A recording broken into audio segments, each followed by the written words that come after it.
ondel-ondel di mana ya? Wah, ada orang tuh.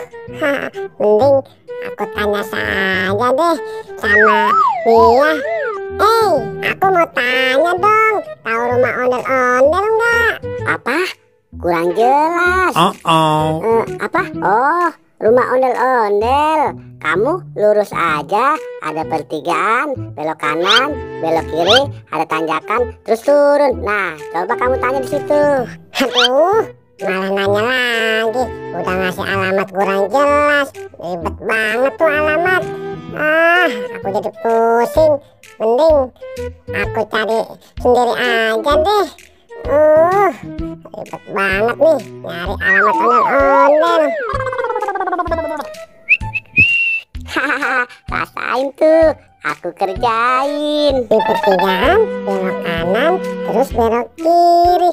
Duh, bikin pusing aja. Wah, ada Boboiboy tuh. Mending aku tanya saja sama Boboiboy. Siapa tahu dia mengetahuinya.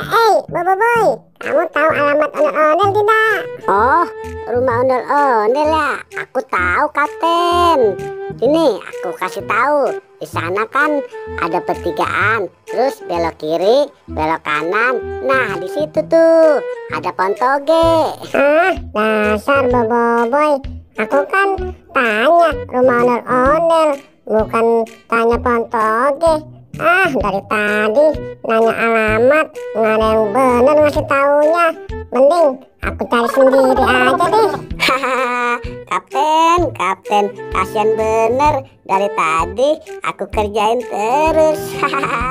Ya sudah deh, mending aku lanjut membersihkan halaman ini. Tuh kan, aku sampai nyasar masuk ke dapur orang. Mana yang bener nih alamat? Wah, ada si Gompal.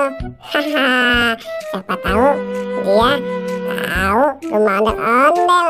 Kalau gitu aku tanya saja deh. Gompal, aku mau tanya, kamu tahu rumahnya ondel-ondel tidak? Apa? Rumah ondel-ondel. Nanya apa sih? Gompal, aku nanya rumah ondel-ondel. Aku nggak tahu, Kapten. Aku kan orang baru di kampung ini, Kapten. Si Kapten, kasihan bener. Dari tadi aku kerjain terus. Aku jadi kasihan ya sama Kapten. Mending aku terus terang aja deh. Dasar si Gompal, jadi orang iseng banget nih. Kamu rasain, pegang galon ini. Aduh, galonnya berat banget. Aduh, aku nggak kuat nih, Kapten. Aduh, Kapten, tolong angkat ini nih galon. Aduh, maafin aku, Kapten. Aduh, tolongin aku nih.